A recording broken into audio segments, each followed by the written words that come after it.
এবার ফাঁস হয়ে গেল শেখ হাসিনার কল রেকর্ড। শুনে আসি তার ফাঁস হওয়া কল রেকর্ড। না, খুব উপদেষ্টা বানাও দিন আমি এক নজর পড়ে ফেলাই দিচ্ছি। আমার উপদেষ্টা লাগবে না, এই দেশটা আমার বাপের। তো সুদ করে আবার আমার উপদেষ্টা বানাতে চোর একটা আবল তাবল কথাবার্তা বলতে থাকে।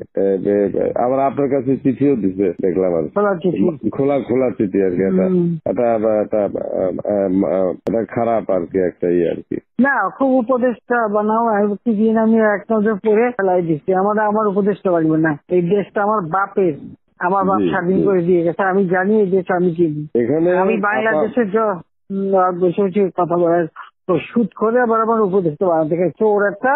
ও বলছে গ্রামীণ ফোনে সব ইনকাম গ্রামীণ ব্যাংকে যাবে, যে টাকা গ্রামীণ ব্যাংক গরিব মানুষের সাহায্য করবে। আর এই কথা করে আমার কাছে ওই গ্রামীণ ফোনের ব্যবসা দিয়ে ইউজ একটা টাকা পর্যন্ত গ্রামীণ ব্যাংকে দেয় নাই। আমি 400 কোটি টাকা গ্রামীণ ব্যাংকে দিচ্ছি, 400 কোটি টাকা। ওটা তার অন্যান্য প্রতিষ্ঠানে লাগাচ্ছি আর কি। না, তখন গ্রামীণ ব্যাংক ফাইলে বক্স ঢুকাই দিই।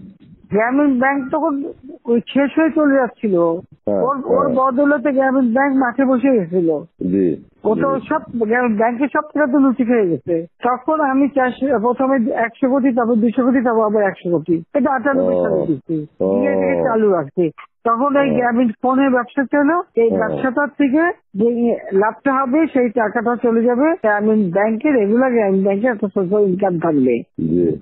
এই বলে ব্যবসা নিয়ে তখন যখন ব্যবসা নাই, তোমার বলে রাখি, যদি কোনদিন প্রশ্ন ওঠে বলতে পারবা, 51% মালিক হলো বাংলাদেশ আর 49% হলো নরওয়ে কোম্পানি।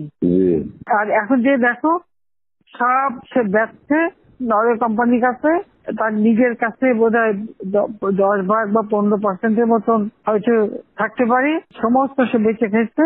আর একটা টাকা কোনদিন গ্রামীণ ব্যাংকে এখান থেকে দেয় নাই। আর আমরা সবচেয়ে বেশি ফ্যাসিলিটি তাকে দিচ্ছিলাম, রেলওয়ে, ফাইবার অপটিক ব্যবহার থেকে শুরু করে সবকিছুতে তাকে সুযোগ দেওয়া হয়েছিল। ওইভাবেই তো গ্রামীণ ফোনটা তো অন্যদের থেকে সে সবচেয়ে বেশি সুবিধা পাইছে। চোর একটা রক্ত চুষে খাইছে সব। আমি বলছি যে রক্ত চুষা, গরিবের রক্ত চুষা। রাইট, যে 30% তার হিসাব করলে 30% সুদ হতো। সে যা গ্রামীণ মানুষকে যে লোন দিত, তাতে তার যে কম্পাউন্ড ইন্টারেস্ট যদি আপনি ক্যালকুলেশন করেন, 40-47% হয়ে যেত। দেখে এমন হয়, তাহলে আর লোকের আর কি থাকবে, ও তো গরিব আরো বেশি করে হয়ে যাবে।